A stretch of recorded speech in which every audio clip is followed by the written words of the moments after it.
Welcome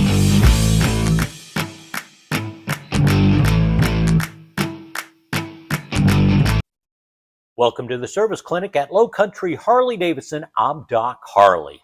I get questions on emails and phone calls about, Doc, I see this great eBay deal with wheels. Will it fit my bike? Well, I really can't tell you over the phone whether it's going to fit or not, because there's a lot that you have to look at and measure to make sure that it will fit yours. But here's an example that will give you a little bit more information so you can make the choice. I have a customer with a 2013, and he wants to put these beautiful 2009 wheels on his 13. Luckily, anything below 14 sometimes does fit pretty good, but there is a big difference. 2013 was ABS. 2009 was non-ABS. So it's not just take one wheel out, put the other in. Yes, I hear you already saying, yeah, you got to change it for the ABS bearing so the ABS works. But there's more to that, and that's why when you're looking on eBay and saying, hey, these wheels, will they fit or not, zoom in on it, because here is an ABS wheel, all right? You see where the bearing is, the depth inside this circle here. Now let's go over to the non-ABS. You see how much deeper this wheel is?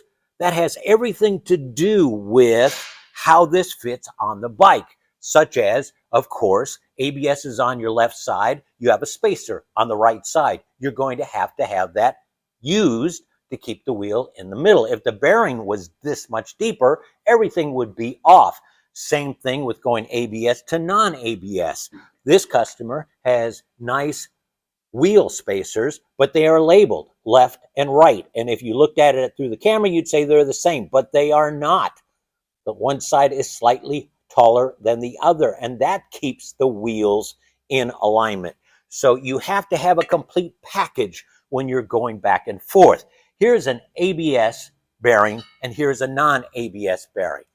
You see the difference in the height?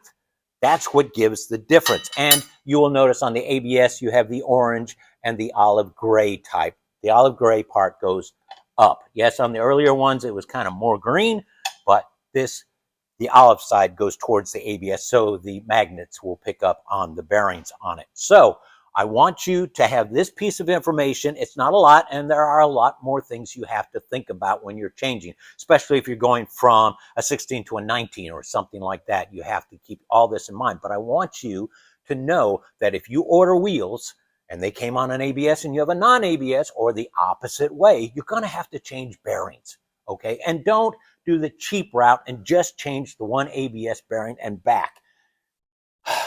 That can put stress, because you got to use one side to push out the other side. Put two brand new ones, okay? It never works out great having an old and a new try to work together down the road.